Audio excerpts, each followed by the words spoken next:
আচ্ছা বাপ্পাদা, তুমি 2024-এর সমস্তগুলো কাজই তুমি এই পোকা সিরিজটা করেছো। হ্যাঁ, পোকা কেন? পোকা কেন বলতে গেলে এর আগে আমরা যখন লকডাউন হয় তখন আমরা শিল্পীরা কিন্তু অফুরন্ত সময় পেয়েছিলাম। তো সেই সময়তে আমরা কিন্তু নিজের হীনমন্যতা বলো আর ফ্রাস্ট্রেশন বলো, একাকিত্বতা বলো, সব কিন্তু কাজের মাধ্যমে সবাই নিজেকে ব্যস্ত রেখেছি। একটা ওরকম অকাল দিনের সাথে আমরা কাটিয়েছি।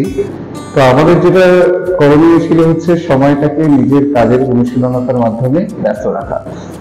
আমি লকডাউনের পরে আমি কিছু নেচার কেন্দ্রিক কাজ করি, যেটা এডুকেশনাল পার্টের মধ্যেও পড়ে, যে আমরা সোসাইটিকে বলি save nature, but save nature তখনই হবে যখন নেচারটাকে সেভ করার জন্য সেখানে কিছু পোকা, পশু, তাদের অস্তিত্বটা বজায় থাকবে। তো আমাদের গত বছরে আমি করেছিলাম সেভ টাইগার সেভ নেচার নিয়ে, সেখানে একটা বইও বেরিয়েছিল। এবছর করলাম ইনসেক্ট। নেক্সট ইয়ারে ইচ্ছা আছে কিছু স্ট্রিট ডগ নিয়ে কাজ করা।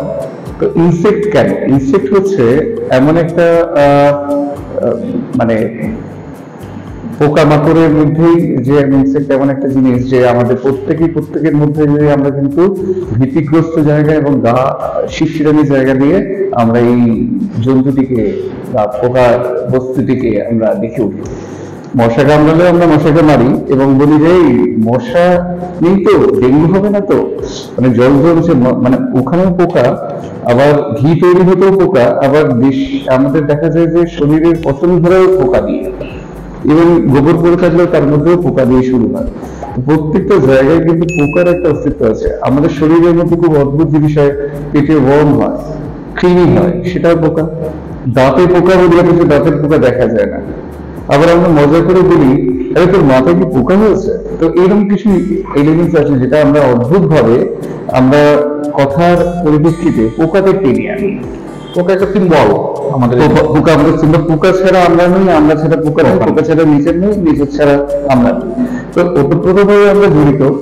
তো যেটা সহজেই আমরা দৃষ্টি আকর্ষণ করতে পারি, একটা পোকা যদি বাড়িতে বা রাস্তাতে হেঁটে যায়, আমাদের অদ্ভুত ভাবে আমরা পা দিয়ে মারাবার চেষ্টা করি। শুয়োপোকা দেখলেও সেটাকে কাঠি দিয়ে ফেলার চেষ্টা করি। আমার এই শোতে আমি কিছু স্টিকার ইউজ করেছি আমার ড্রয়িং এর। সেখানে একটা কারণ হচ্ছে অ্যাওয়ারনেসের জন্য।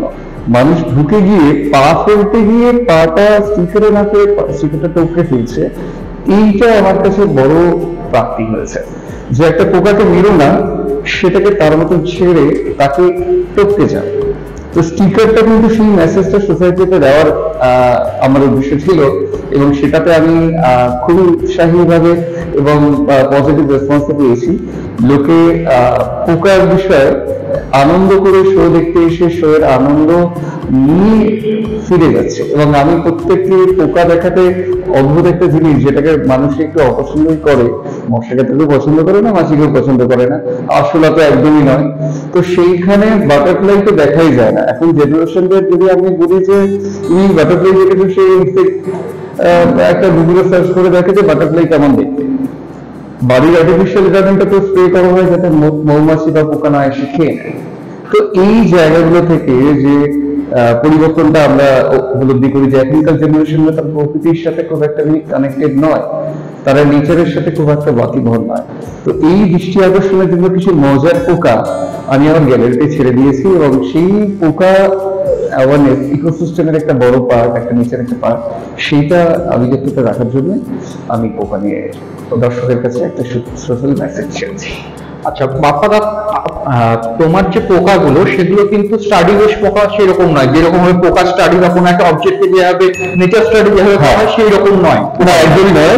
আমরা স্টাডি বলতে গেলে আমরা একটা পোকা আঁকি, তো হঠাৎ করে মনে হয় এটা পোকাটা কিরকম আরশোলার মতন হয়েছে বা ফড়িংয়ের মতন হয়েছে। এই ফড়িংয়ের মতনটা কিন্তু ফড়িং নয়, আরশোলার মতন কিন্তু আরশোলা নয়। আরশোলা যদি আমি দেখিয়ে দিলাম তাহলে ওই আরশোলার মধ্যে আরশোলার আইডেন্টিফিকেশন তৈরি হবে, মজাটা থাকবে না। আমার পোকার মধ্যে ডাইনোসরও পাওয়া যাবে, মানুষের বিকৃতি মুখও পাওয়া যাবে। আমার পোকার মধ্যে কিছু নস্টালজিক জিনিসও পাওয়া যাবে, যেটা ধরো পুরোনো ডিস্ক আছে, পুরোনো রেকর্ড, সেটাকে অবজারভেশন আমরা করি, বাট আমরা ওটাকে প্রিজার্ভেশন করি না। আর কারো বাড়িতে পুরোনো রেকর্ড আছে, ভালো লাগবে, বাট আমরা প্রিজার্ভেশন এই কারণে করি না, কারণ আমরা ওই জিনিসগুলোকে খুব একটা ওয়াটারবল আমরা নই। কারণ এখন কেউ রেকর্ড প্লেয়ার আলাদা করে চালিয়ে স্লো মোশনে গান শুনতেও পছন্দ করে। আমরা খুব ফার্স্ট ফরওয়ার্ড একটা লাইভ লিড করছি, যেটার মাধ্যমে আমি পুরোনো কিছু জিনিসপত্রের মধ্যেও সেই নস্টালজিক জিনিসটা আনার চেষ্টা করেছি। আর আমার পোকার মধ্যে অনেক রকম এলিমেন্টস রয়েছে, সেটা এলে আরো বেশি উপলব্ধি করা যায়। আচ্ছা, তুমি কিছু স্কাল্পচার করেছো, ঠিক আছে, এবং সেটা বিচিত্র কম্বিনেশন আছে, সেখানে নেচার আছে, যেমন সেখানে আমরা কৃত্রিম আমাদের যেমন তার ইউজ করছি, নেট ইউজ করছি। হ্যাঁ, এই কথা বলি, শ্রী যোগেন চৌধুরী মহাশয় আমাকে ভীষণ ইন্সপায়ার করে, যে যোগেনদা বলেন যে বাপ্পা তোমার ড্রয়িং গুলো যদি কিছু স্কাল্পচার বেস কিছু তার দিয়ে কাজ করতে পারো তো সেটা খুব ইন্টারেস্টিং হতে পারে। তা আমি ওনার সাথে আলোচনা করার পর আমি দেখলাম সত্যি তো একটা অন্যরকম এলিমেন্টসও করা যায়, যেহেতু আমাদের ফ্লোর বা আমাদের পেন্সিল গুলো অন্যভাবে ইউজ হয় না পেন্টিং এর ডিসপ্লে ক্ষেত্রে।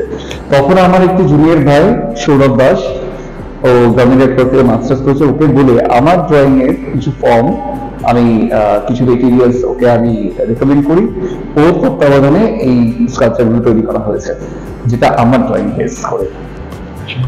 আচ্ছা, তোমার যে পেন্টিং গুলো আছে, মিডিয়াম আছে, পেন এন্ড ইঙ্ক আছে, অ্যাক্রিলিক্স আমরা দেখতে পাচ্ছি, আর এই যে রেকর্ডসে যেগুলো ইউজ করেছো সেটা কোন মিডিয়াম তুমি ইউজ করেছো? ওটা অ্যাক্রিলিক লাইনার, যেটা সহজে ওখানে স্টে করবে, কারণ যেহেতু ওটা অয়েলি একটা সারফেস, ওখানে শর্ট করে কোনো কিছু ধরে না, আমরা করতে গেলেও একটু আমাদের বেগ পেতে হয়। তো সেখানে অ্যাক্রিলিক লাইনারটাকে একটু 3 ডাইমেনশন ফর্মটাকে রেখে কাজ করার চেষ্টা করেছি, এবং সেটা যথেষ্ট ভালোভাবেই রঙগুলোকে বসানো হয়েছে করার সময়। ওকে, এন্ড তোমার পোকা সিরিজ তো আজ এটা তো 2024 এর সমস্ত, হ্যাঁ, এর আগে আমি করেছিলাম, এর আগে 2023 এর দিকে বেশ কিছু পোকা নিয়ে কাজ করেছিলাম। সেই পোকাগুলোর একটা ভিন্ন মাত্রা ছিল, সেই পোকাগুলো অনেকটাই পোকার মতনই, বাট এখনকার পোকার মতন সে তারা নয়। তো সেখানে একজন সিনিয়র আর্টিস্ট তুমি যথেষ্ট আমাকে উৎসাহ দিয়েছিলেন যে আমরা লকডাউনে অনেক রকম ছবি, অনেক রকম বিমূর্ততা দেখেছি, বাট কোনো একটা ফোরিং আমার ড্রয়িং ওনাকে খুব আনন্দ দিয়েছিল।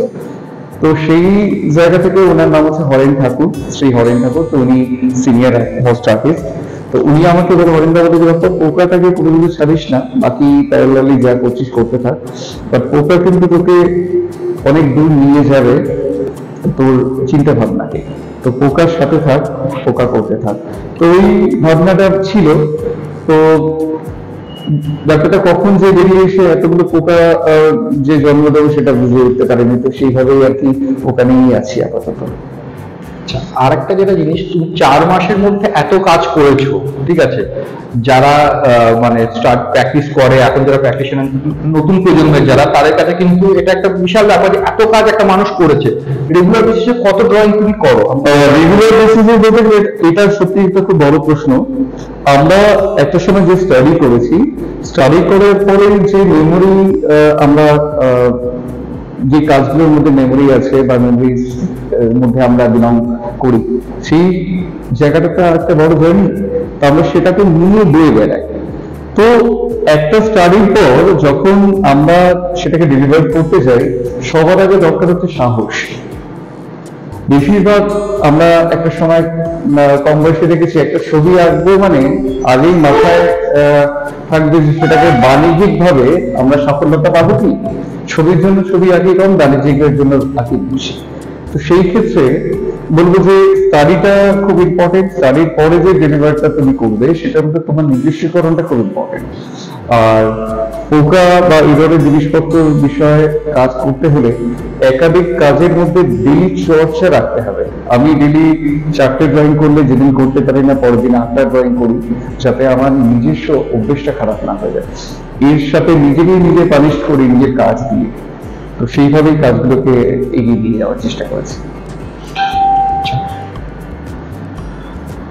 আচ্ছা, তোমার পোকার যে বইটা তুমি করেছো, যথেষ্ট কোয়ালিটির দিক থেকেও যথেষ্টই ভালো, এবং তুমি যে কাজটা নিষ্ঠার সঙ্গে করেছো, বইটাকে যেভাবে তুমি ডিজাইন করেছো সেটাও একটা অন্য মাত্রা। এই ক্ষেত্রে বলি, আমরা বলি না যে আমরা সব করি বা আমি করি, এখানে আমি বলে এই শোয়ের মধ্যে কিন্তু আমার একার ভূমিকা নয়, এখানে অনেকেরই ভূমিকা আছে। এখানে যোগেন স্যারের ভূমিকা আছে, শুভপ্রসন্ন স্যারের ভূমিকা আছে, শিপ্রা ভট্টাচার্যের ভূমিকা আছে, তাপস কন্যারের ভূমিকা আছে, এবং যার কথা না বললেই নয়, যাকে বলতে হয়, সেটা হচ্ছে এই বুক কভারটা করেছেন শ্রী সুমন চৌধুরী। তো সুমন দা আমার অনুরোধে এই বুক কভারটা ওনার করা, যেটা দরুন আজকে আমার পোকা কিন্তু একটা বড় জায়গায় স্থান পেয়েছে। আর তোমার একটা কাপের মধ্যে, তুমি কাপের মধ্যে পোকাগুলো, হ্যাঁ কাপের মধ্যে পোকা দিয়েছি। আমরা দেখি যে চায়নাতে প্রচুর পোকা খায়, তো আমরা তো পোকা খেতে পারবো না, আমরা অতটা উন্নত হইনি, সেজন্য পোকা খেতে না হয়তো চা বা দুধ বা কফি খেলাম। তো সেই জন্য পোকার স্বাদটা কিন্তু আমরা রোজ স্বাদের মতনই একটা ড্রিঙ্কস আমরা নিয়ে উঠতে পারি। সেই হিসাবে একটা পোকা প্রিন্ট করা কাপ আমি আমার শোতে রেখেছি। রেসপন্স কেমন পাচ্ছ তোমার পোকা সুইচ নিয়ে? রেসপন্স বলতে গেলে কিরম যেন মনে হচ্ছে দিনগুলো যত কমিয়ে আসছে, আমার সবাইকে দেখানোর জায়গা বড় কমে যাচ্ছে, বড় একটা হতাশা আর একটু উদাসীনতাও চলে আসছে যে গরমটা আমাকে অনেকজন পিছিয়ে দিত। তো গরমটা হয়তো কম হলে আরো বেশি লোকের উৎসাহটা আমাকে বেশি ইন্সপায়ার করতো।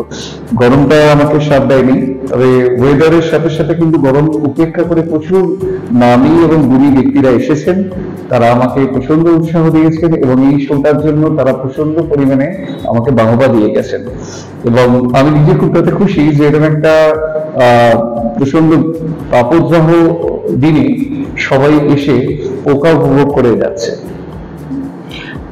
বাপ্পাদা, তোমার এই এক্সিবিশন মানে পোকা সিরিজ আমরা আরো দেখবো, এই প্রত্যাশা থাকলো। আমার নেক্সট কিছু অনেকেরই আছে যে ড্রয়িং বেস আজকাল কাজ হয় না, ড্রয়িং বেস কাজ হয়েছে, নেক্সট পোকা 2 আসতে চলেছে এবং সেটা যত সম্ভব তাড়াতাড়ি আমি দর্শকদের কাছে পৌঁছে দেওয়ার চেষ্টা করব। এবং এর জন্য আগাম একটা বার্তা আমি দিয়ে রাখলাম, এবং পোকা 2 এর জন্য হয়তো আরো কিছু পোকার আমি জন্ম দেব। আমরাও তার প্রতীক্ষায় থাকলাম। ধন্যবাদ।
আমি জিৎ গাঙ্গুলি আর্ট হাটের তরফ থেকে এক বিচিত্র জিনিস নিয়ে এসেছি। এই যে কাপটা আছে, কাপের পুরো গায়ে পোকা আঁকা আছে। পোকাগুলো এঁকেছে কলকাতার চিত্রশিল্পী বাপ্পা ভৌমিক। তো এখন কাপে হঠাৎ করে পোকা কেন? কারণ কাপে জেনারেলি পোকা পড়লে যখন আমরা কোনো পানীয় পান করি, যেমন চা, কফি বা হরলিক্স, না চেটে চেটে নয়, গুলে যখন খাই, সেই সময় পোকা পড়লে আমরা সেটাকে ফেলে দিই। কিন্তু বাপ্পা ভৌমিক পুরো কাপ জুড়ে পোকা এঁকে ফেলেছেন। শুধু কাপে কি ক্ষান্ত হয়নি বাপ্পা ভৌমিক, আজ তো একটা এক্সিবিশন গ্যালারি পুরো পোকা এঁকে ভরিয়ে দিয়েছে যোগেন চৌধুরী শিল্পকলা কেন্দ্র চারুবাসনায়। আমরা সেই প্রদর্শনীতে গিয়েছিলাম, দেখলাম, কেমন লাগলো আপনারাও দেখুন এবং দেখার পর মতামত অবশ্যই জানাবেন বাপ্পা ভৌমিককে, তার এই শিল্পকর্মগুলি আপনাদের কেমন লেগেছে।